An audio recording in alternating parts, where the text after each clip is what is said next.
नमस्कार, मी पंजाब डक. आज आहे 5 मार्च 2026. मी माझ्या शेतामध्ये आणि या ठिकाणी हरभऱ्याचं काढणे चालू आहे. काही काढलं ना आता सध्या सुरू आहे, कारण की राज्यातल्या सर्व शेतकऱ्याला सांगू इच्छितो, ज्यांचा हरभरा असेल, गहू असेल, तंबाखू असेल, तर तुम्ही काय काढू शकता. कारण की राज्यात आता सध्या उन्हाची तीव्रता वाढत जाणार आहे. म्हणजे राज्यात पूर्व विदर्भ, पश्चिम विदर्भ, दक्षिण महाराष्ट्र, उत्तर महाराष्ट्र, कोकण पट्टी, खानदेश सहित 38 अंशापासून तर 43 अंशापर्यंत काही काही जिल्ह्यामध्ये पारा जाणार आहे. म्हणून सर्व शेतकऱ्यांना आपण आपला हरभरा काढायचं, गहू काढू शकता, तंबाखू काढू शकता, मका काढू शकता. कारण की राज्यात आता हवामान कोरडे आहे. म्हणजे सांगायचं झालं तर 20 मार्च पर्यंत हवामान कोरडे आहे. 20 मार्च पर्यंत तुम्ही तुमचं गहू काढू शकता, हरभरा काढू शकता, तंबाखू देखील काढू शकता. मात्र मार्चच्या शेवटच्या आठवड्यात मात्र वातावरणात थोडा बदल होणार आहे. म्हणून हा अंदाज सर्व शेतकऱ्यांना लक्षात द्यायचा. म्हणून 20 पर्यंत तुम्ही तुमचं हरभरा काढू शकता, गहू काढू शकता, तंबाखू काढू शकता.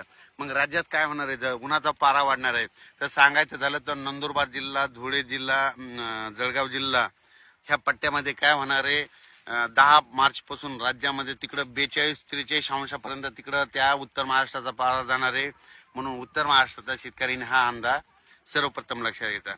त्याच्यानंतर कोकणपट्टीकडे देखील 37 अंश, 36, 37 आणि 38 अंशापर्यंत कोकणपट्टीकडे पारा जाणार आहे. म्हणून कोकणपट्टीतल्या शेतकऱ्यांनी, आंबा उत्पादक शेतकऱ्यांनी ते अंदाज लक्षात येतात. त्याच्यानंतर सांगायचं झालं तर पूर्व विदर्भाकडे पूर्व विदर्भाकडे वर्धा, नागपूर, भंडारा, गोंदिया, चंद्रपूर, यवतमाळ, वाशिम, हिंगोली, नांदेड, अकोला, बुलढाणा ह्या पट्ट्यातल्या सर्व शेतकऱ्याला सांगू इच्छितो की तुमच्याकडे देखील 10 मार्च पासून ते 20 मार्च पर्यंत 1-2 दिवस 43 अंशापर्यंत चांगला पारा जाणार आहे. म्हणून हा अंदाज लक्षात घ्यायचा. तुम्ही तुमचा हरभरा काढू शकता, गहू काढू शकता, कांदा काढू शकता. कारण की 20 मार्च पर्यंत कसल्या वातावरणात बदल होणार नाही. म्हणून हे अंदाज त्या विदर्भातल्या, पूर्व विदर्भ आणि पश्चिम विदर्भातल्या शेतकऱ्यांनी अंदाज लक्षात घ्यायचा. त्याच्यानंतर आपण मराठवाड्याकडे वळू. मराठवाड्यातल्या सर्व शेतकऱ्याला सांगू इच्छितो की नांदेड जिल्हा, परभणी जिल्हा, हिंगोली जिल्हा, लातूर जिल्हा, बीड जिल्हा, जालना जिल्हा, संभाजीनगर, धाराशिव जिल्हा या शेतकऱ्याला सांगू इच्छितो की मराठवाड्यामध्ये या 7 जिल्ह्यामध्ये जवळपास 41-42 अंशापर्यंत उन्हाचा पारा 10 मार्चच्या नंतर वाढणार आहे. 20 मार्च पर्यंत एक दिवस 42-43 पर्यंत नोंद होईल. म्हणून हा अंदाज मराठवाड्यातल्या शेतकऱ्यांनी देखील लक्षात घ्यायचा. पश्चिम महाराष्ट्रात देखील पश्चिम महाराष्ट्रामध्ये सातारा, सांगली, सोलापूर, कोल्हापूर, पुणे, अहिल्यानगर, नाशिक या जिल्ह्यातल्या सर्व शेतकऱ्याला सांगू इच्छितो की तुमच्याकडे देखील 37-38 अंशापर्यंत तुमचा देखील पारा जाणार आहे. एक दिवस तुमचा पारा देखील 39 पर्यंत जाईल. म्हणून हे अंदाज लक्षात घ्यायचा. पण पश्चिम महाराष्ट्रात मात्र थोडं अंशतः ढगाळ वातावरण राहणार आहे. म्हणून हा अंदाज पश्चिम महाराष्ट्रातल्या सर्व शेतकऱ्यांनी हे देखील लक्षात घ्यायचा.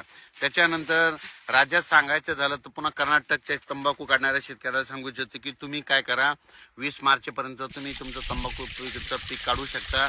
कारण की 20 मार्च पर्यंत काही वातावरणात बदल होणार नाही.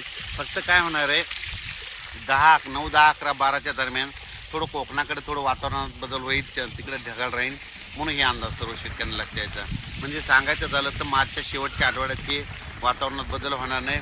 यापुढे देखील माझं म्हणणं सर्व शेतकऱ्या एक गोष्ट लक्षात घ्या, ज्यांच्याकडे टरबूज असेल, खरबूज असेल, कांदा असेल, हळद असेल, तर काय करा, मार्च महिन्याचा शेवटचा आठवडा, एप्रिल महिन्याचा शेवटचा आठवडा, मेच्या महिन्याचा शेवटचा आठवडा आणि जूनच्या शेवटच्या आठवड्यात प्रत्येक शेवटच्या आठवड्यात वातावरणात चेंज होणार, बदल होणार. म्हणून हे अंदाज सर्व शेतकऱ्यांनी 4 महिन्याच्या शेवटच्या आठवड्यात घ्यायचा. आणि यावर्षी 2026ला पाऊस सरासरी इतका पडणार आहे. सरासरी इतका पडला म्हणजे जेमतेम पाऊस पडतो, पिकाला लागल तसा पडणार आहे. पण परतीचा पाऊस मात्र काय होणार आहे, चांगला पडणार आहे. परतीचा पाऊस मात्र अहिल्यानगर जिल्हा, सोलापूर जिल्हा, कोल्हापूर, सांगली, सातारा, लातूर, बीड, धाराशिव, नांदेड ह्या जिल्ह्याला परतीचा पाऊस चांगला पडणार आहे. अहिल्यानगरकडे परतीचा पाऊस पडणार आहे. म्हणून हे 2026चा या जिल्ह्यातल्या देखील सर्व शेतकऱ्यांना अंदाज लक्षायचा. ज्या वर्षी सरासरी इतका पाऊस पडतो ना, त्या वर्षी शेतकऱ्याचे पिकं चांगले येतात. म्हणून हे देखील लक्षात यायचं.